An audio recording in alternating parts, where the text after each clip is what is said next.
तो ये press conference Delhi की मुख्यमंत्री आतिशी कर रही थी, जिसमें एक बार फिर से उन्होंने बीजेपी पर निशाना साधा है। और इस तरह की जो प्रेस कॉन्फ्रेंसेज हैं वो आने वाले दिनों में अब आपको खूब देखने को मिलेंगी, क्योंकि आज दिल्ली में चुनाव का ऐलान हो गया है।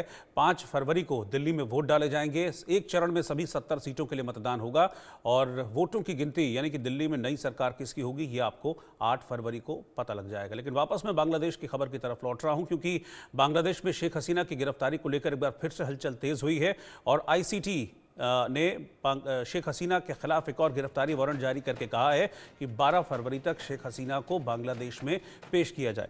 मेरे साथ रैनिक दत्ता है और group captain retired VN Jha भी इस वक्त मेरे साथ हैं। सर, मैं ये जानना चाहूँगा कि इस तरह के गिरफ्तारी वारंट का कितना महत्व है, क्योंकि पहले भी गिरफ्तारी वारंट जारी कर चुके हैं, तो शेख हसीना तो वहाँ है नहीं, यहाँ उन्होंने शरण ली हुई है। अब बांग्लादेश में एक कोर्ट उनके अगेंस्ट गिरफ्तारी वारंट जारी करते, कितना महत्व है इसका? भारत के साथ में बांग्लादेश का प्रत्यार्पण संधि है, तो उसके अनुसार क्या होता है कि कोई भी अगर सजा याफ्ता आदमी है जिसके खिलाफ की अरेस्ट वारंट है, तो उसको आप प्रत्यार्पण कर सकते हैं। लेकिन शेख हसीना के खिलाफ कोई मतलब कोई सजा नहीं है उनका। ये उनको उनका उनका उनका ये जो विटनेस है, विटनेस बॉक्स में खड़े करने के लिए, उनकी जो बयान है वो लेने के लिए ये अरेस्ट वारंट जो है वो आप नेशनल के लिए, अपने नेशनल जब आपके यहाँ पे हैं उसके लिए आप जरूर आप कर सकते हैं। हमारे यहाँ भी होता है, जब कोई बार बार समन जारी करने से नहीं जाता तो फिर अरेस्ट वारंट होती है, जैसे अरविंद केजरीवाल जी गए थे भी। तो वो चीज अलग है। इसको मतलब आप ये कह रहे हैं कि सर इसको बांग्लादेश के एक नए पैंतरे की तरह देखा जाए इसको? मैं थोड़ा सा अलग चीज कह रहा हूं आपको। हाँ। कि ये जो अपने नेशनल्स के लिए, अपने कोर्ट में हाजिर करने के लिए, विटनेस के लिए आप वादी कर सकते हैं, लेकिन जब वही आपकी अपने नेशनल जब देश से बाहर हो, किसी दूसरे देश में हो, तो किसी दूसरे देश को आप इसके लिए थोप नहीं सकते हैं कि मुझे इसका विटनेस लेना है या इसका स्टेटमेंट लेना है, इसके लिए आप प्रत्यर्पण कीजिए। प्रत्यर्पण इसके लिए नहीं होती है। अगर सजा याफ्ता है तो बिल्कुल प्रत्यर्पण हो सकती है, चाहे आपका उस देश के साथ में संधि है या नहीं है। आप इंटरपोल को अपना केस दे सकते हैं, और इंटरपोल अगर ये चाहती कि अगर ये कंक्लूड करती है कि हाँ, जिसके खिलाफ में कोर्ट का आदेश है कि इसको जेल दिया जाए, अगर उसको जेल की सजा हुई है, तो ऐसे लोगों को प्रत्यार्पण किया जा सकता है। लेकिन शेख हसीना की वो बात नहीं है। बिल्कुल। शेख हसीना को तो बांग्लादेश के इंटरिम गवर्नमेंट ने या वहीं के जो राष्ट्रपति हैं और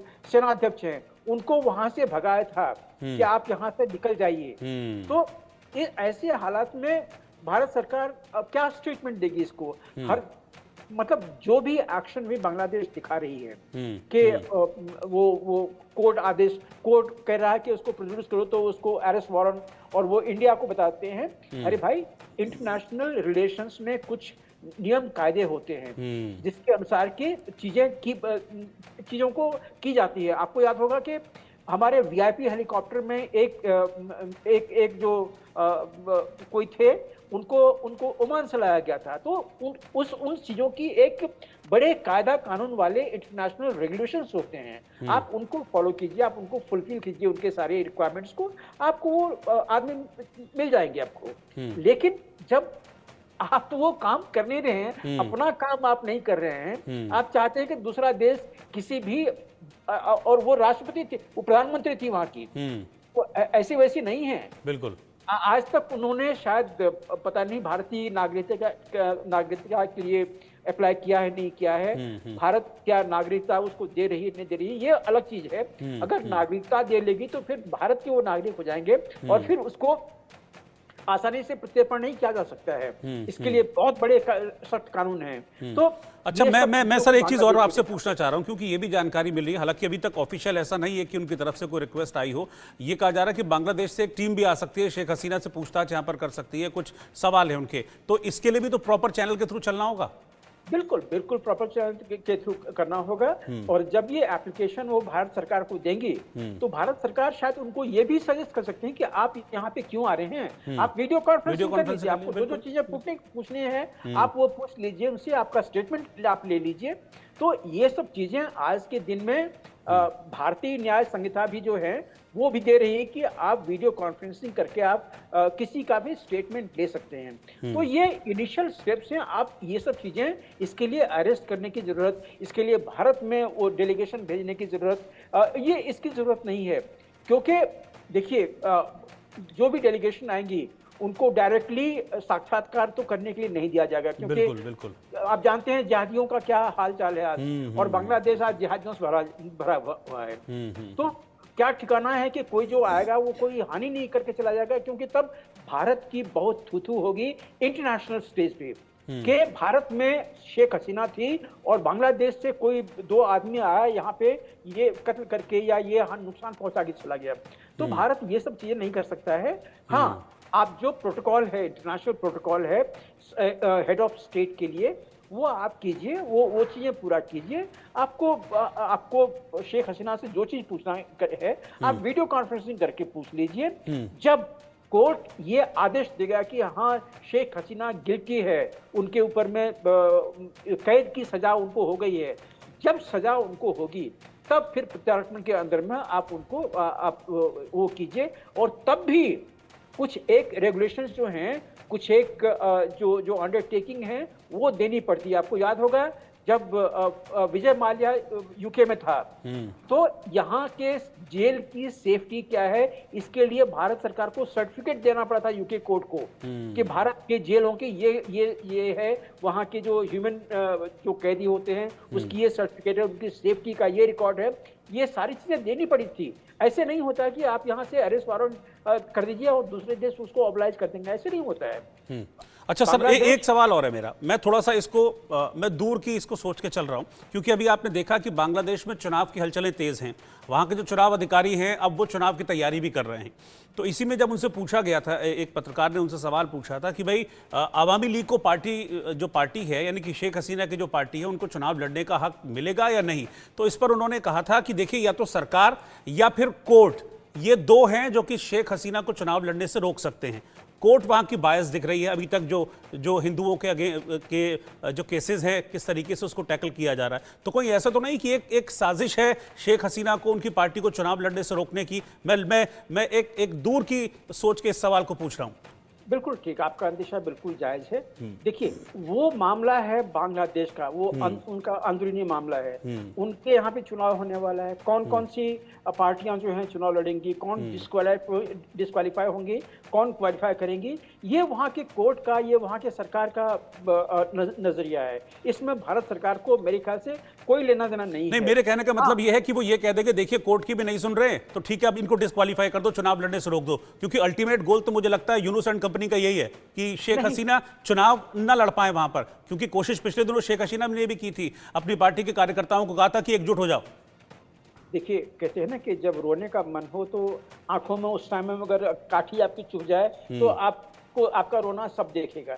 अगर बांग्लादेश में आज के एक दिन में कोई सरकार नहीं है, केयर टेकर है, वो भी बिल्कुल बायस्ड है, वो भी बिल्कुल एक रैडिकल की तरफ बिहेव कर रहा है, क्योंकि हम देख रहे हैं कि वहां के हिंदुओं के खिलाफ क्या हो रही है। और जो भी पार्टी उस सरकार, उस केयर टेकर सरकार के ओपिनियन से थोड़ा सा अलग चल रहा है, उसको वो उठी नजर उसको नहीं पाते हैं। तो वो क्या करेगा, ये उनकी प्रॉब्लम है। लेकिन जब ये मामला, और शेख हसीना, सिर्फ शेख हसीना अवामी लीग के भारत में है, बाकी सारे जो नेता हैं वो वहीं पे हैं।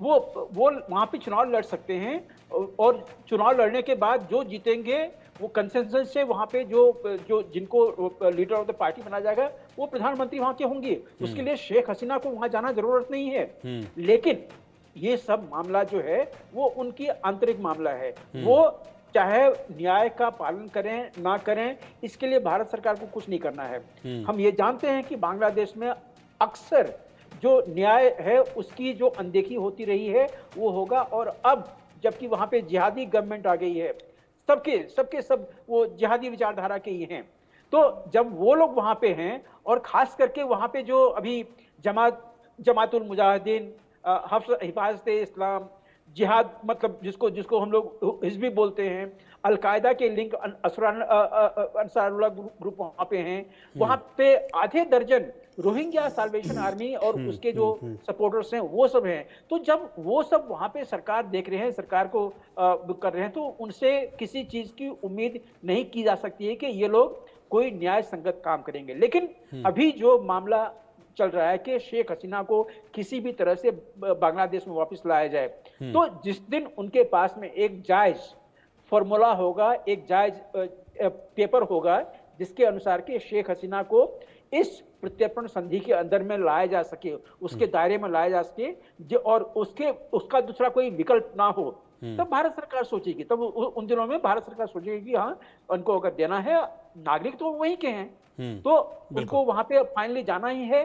वो क्या चाहती हैं यहाँ पे, क्योंकि अगर लाइफ थ्रेट का मामला हो, जो बांग्लादेश में अक्सर होता है, तो ऐसे कंडीशंस में यूएन ह्यूमन राइट्स जो हैं वो भी कहती है कि जहां पे ऐसे लोगों को लाइफ का थ्रेट है, वहां पे आप उनको जाने ना दें। ये तो दिख रहा है ना सर, ये तो मतलब आप देखिए ना, अभी जो पिछले दिनों शायद 10-12 दिन हुए हैं, वहां पर म्यूजिक कंसर्ट जब हुआ था तो उसमें पब्लिकली नारे लगे थे, शेख हसीना को फांसी दो, शेख हसीना को फांसी दो। तो ये तो सीधे तौर पर लाइफ थ्रेट ही है ना। ये तो एकदम बिल्कुल, वहां पे देखिए, वहां पे न्याय का शासन नहीं है। वहां पे जो एक माइंडसेट है, जिहादी माइंडसेट है, वो वहां पे चलती है, जो कि हमने वहां पे रोड पे देखा हुआ होते हुए। काफी मतलब इतनी बड़ी हिंदू कम्युनिटी है, 1.2 या 1.4 करोड़ वहां पे लोग हैं हिंदू के, और उनके खिलाफ में जो हमने देखा वहां पे सड़क पे जिस तरह से वो नारा लगा के तलवार भांजते हुए वो वहां पे जाते हैं, और उनके साथ में उनकी पुलिस और उनकी आर्मी भी होती है। ऐसे देश पे कौन यकीन करेगा? तो भारत को अभी कोई अपनी प्रतिक्रिया देने की जरूरत नहीं है। जिस दिन इनके पास में एक जायज लीगल पेपर होगा कि प्रत्यार्पण के लिए सारी कंडीशंस पूरी हो गई हैं, तो उस दिन भारत जो है वो उसके ऊपर में विचार करेगा, और तब ये डिसाइड करेगा कि क्या इनके ऊपर में कोई लाइफ थ्रेट है। अगर लाइफ थ्रेट है तो ये मना कर सकते हैं, अगर लाइफ थ्रेट नहीं है तो जाने दे सकते हैं। ये भारत सरकार के अंदर में है। तो भारत सरकार को अभी फिलहाल जो वो एक्शन ले रही है, मतलब उनको कोई प्रतिक्रिया देने की जरूरत नहीं है, क्योंकि ये बिल्कुल लेमैन के जैसे ये लोग काम कर रहे हैं अभी बांग्लादेश में। वारंट इशू कर दो और एक्सपेक्ट करो कि शेख हसीना वहां से आ जाएंगे, ऐसा नहीं होगा। ऐसा नहीं होगा। ठीक है सर, बहुत बहुत शुक्रिया आपका, group captain retired VN Jha sir, साथ में जुड़ने के लिए। रैनिक, आप मेरे साथ बने रहिएगा क्योंकि एक ब्रेकिंग न्यूज़ है, उस ब्रेकिंग न्यूज़ पर मैं आपके पास आऊंगा। और बड़ी खबर यह है, भारत बांग्लादेश सीमा से